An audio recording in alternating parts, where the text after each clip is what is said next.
na dia efa andro maromaro izay no nandalovan'ny rivodoza enina oty eto Madagasikara dia mitoetra trany ny takaitrana velan'ity rivodoza ity ny famitona tetsy amin'ny trampokon'olona Analakely ny maraina teo ny fikambanana zanaka maro an-tsehatra nanao ny tongotra miara-mamindra sy ny soroka miara-milanja ho an'ireo trabona vokatry ny fandalovan'ity rivodoza enina oty.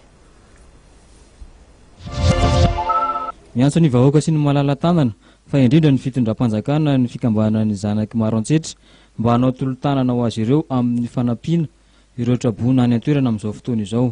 Ny maraina teo mantsy ny fampitaona teny amin'ny trampokon'olona Analakely ny fikambanana ka nanangonana izay voatsarambony tanana avy amin'ny vahoaka. Izao hetsika izao izay nitarohan'ny filohan'ny fikambanana Amady Soili. Izay nandipaka ny toerana maro teto Madagasikara ary agnisan'ny voamafy tamin'izany distriktan'ny Maroantsetra ka matsaro manana didy mavesatra zay zanaky Maroantsetra ty Antananarivo aty ka mikarakara ty hetsika tolo-tanana teleton mba entina hanampiana reo travoazana any Maroantsetra.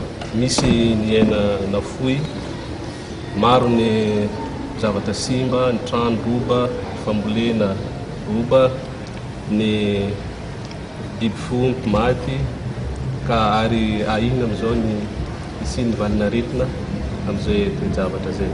Ahatra roa andro moa ny hetsika ka androany sorampitso no anatanterahana izany eo amin'ny trampokon'olona Analakely ihany. Raha ny faritra Maroantsetra no jerena dia isan'ireo faritra voamafy tokoa tamin'ny fandalovana ena oty eto amintsika.